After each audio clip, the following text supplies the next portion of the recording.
Ao longo das suas carreiras, os jogadores têm passagens por clubes, umas menos positivas, outras mais positivas, umas mais lembradas e outras menos lembradas. E hoje no Passo Calcanhar vamos conhecer 7 jogadores que passaram por clubes, mas que já ninguém se lembra. Mas antes de avançar para o vídeo, deixem o like, compartilhem, subscrevam e ativem o sininho para não perderem nada. E começamos logo com o craque egípcio Mohamed Salah, jogador que atualmente joga no Liverpool e é bastante conhecido por marcar muitos golos e dar muitas assistências. Mas a sua carreira começou no seu país natal, no Egito, mais precisamente no Al-Mokhawlon do Cairo.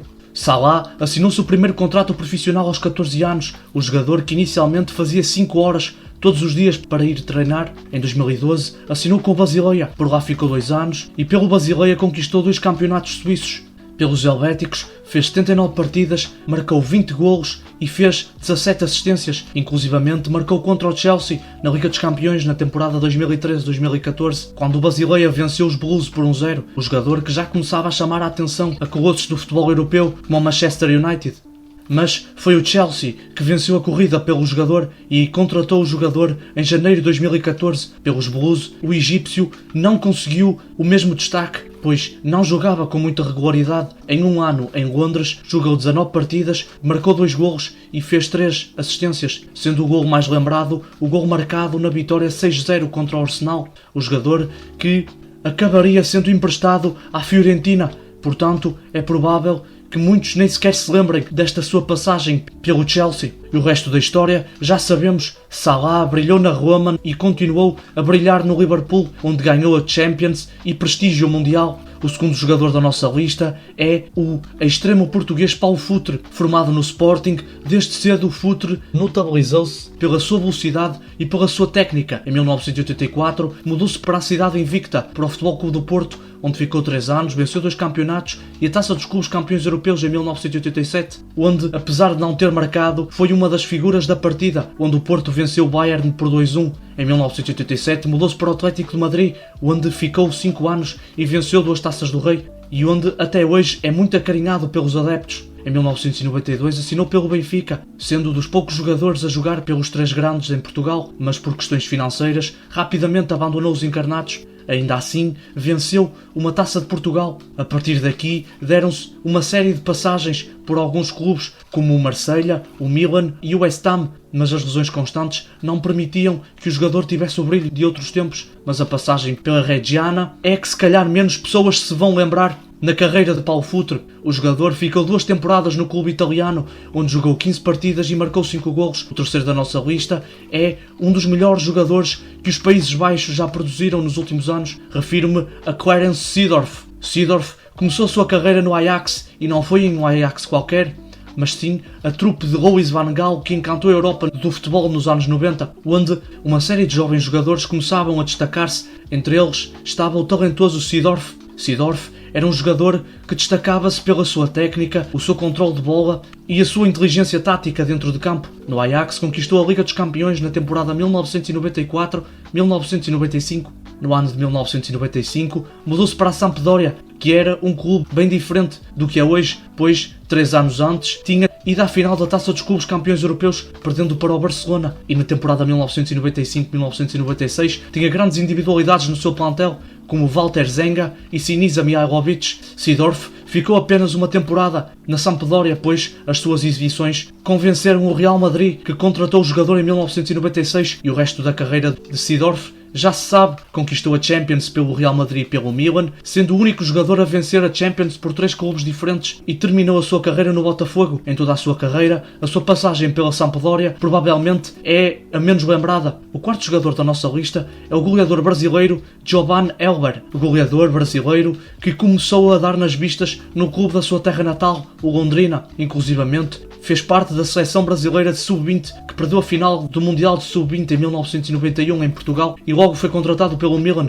mas nunca viria a vestir a camisola dos Rossoneri, sendo emprestado ao Grasshoppers da Suíça. Por lá ficou 3 anos, jogou 83 partidas e marcou 57 golos, sendo o melhor marcador do campeonato suíço na temporada 1993-1994 com 21 golos. Em 1994 assinou com o Stuttgart, indo assim para o país onde seria mais feliz. Ficou no Stuttgart por 3 anos, onde marcou 44 golos. Em 1997 assinou pelo Bayern de Munique, onde atingiu o seu auge. Nas 6 temporadas seguintes, marcou 139 golos e ganhou a Champions em 2001, o jogador que ainda passaria por Lyon, Mönchengladbach e pelo Cruzeiro.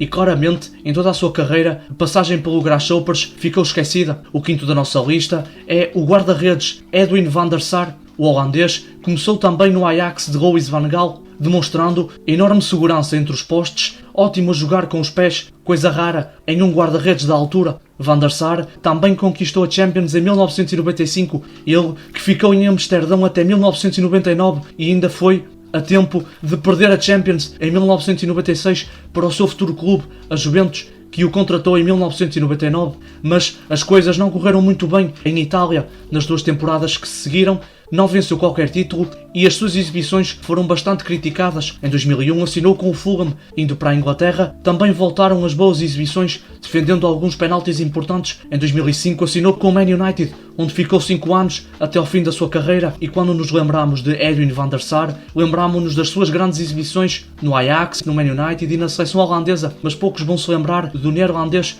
com as cores do Fulham. O sexto da nossa lista é o goleador costa-marfinense Didier Drogba. Começou a dar nas vistas no Le Mans, na segunda divisão francesa, onde marcou 15 golos em 72 partidas, mas foi no Guingamp que o jogador deu-se a conhecer ao mundo do futebol. Na temporada 2002-2003, o jogador marcou 17 golos na Liga Francesa, sendo o terceiro melhor marcador do campeonato. A sua prestação não passou ao lado dos grandes clubes e o Olympique de Marselha contratou o jogador em 2003, onde só jogou uma temporada e marcou 32 golos em 55 partidas. Em 2004, o Chelsea começava a ter dinheiro proveniente do milionário russo Roman Abramovich. Drogba ficou até 2012 em Londres, onde marcaria 164 golos pelos Blues e tornou-se o jogador mais acarinhado pelos adeptos. O jogador que ainda jogaria pelo Chelsea na temporada 2014-2015. No Chelsea, foi por várias vezes o melhor marcador da equipa. O seu gol mais lembrado foi marcado na final da Champions em 2012, aos 88 minutos, contra o Bayern de Munique. Champions essa que o Chelsea venceu nos penaltis em plena Allianz Arena. O jogador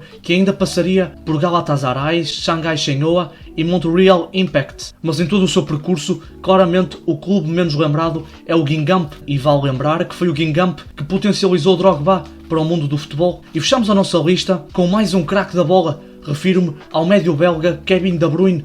De Bruyne começou a dar nas vistas no Genk e rapidamente estreou-se pela Bélgica e em 2012 foi anunciado como o novo reforço do Chelsea. De Bruyne destaca-se pela sua visão de jogo, por ter um bom remate, mas o que o define realmente é a qualidade no passe e a capacidade de assistir os seus companheiros. De Bruyne só se juntou aos Blues no verão de 2012, pois foi anunciado como o reforço do Chelsea no início desse mesmo ano, mas o jogador foi logo emprestado ao Werder Bremen, de modo a ganhar mais rodagem no futebol. O jogador voltaria aos Blues para jogar a temporada 2013-2014, onde só jogou meia temporada, tendo sido logo contratado pelo Wolfsburgo em janeiro de 2014, e foi no Wolfsburgo que De Bruyne encontrou o seu melhor futebol. Em 1 ano e meio, De Bruyne teve uma ascensão meteórica, inclusivamente foi o homem do jogo na vitória da equipa por 4-1 frente ao todo-poderoso Bayern de Munique de Pep Guardiola, e foi uma das peças-chave que conduziu o Wolfsburgo ao vice-campeonato na Bundesliga em 2015. No verão de 2015 foi contratado pelo Manchester City, clube onde ainda joga atualmente, sendo um dos maiores nomes da história dos Citizens. Mas olhando para a sua carreira, a sua passagem pelo Chelsea é facilmente esquecida. Este foi o vídeo, espero que vocês tenham gostado, deixem um like, compartilhem, subscrevam e ativem o sininho para não perderem nada.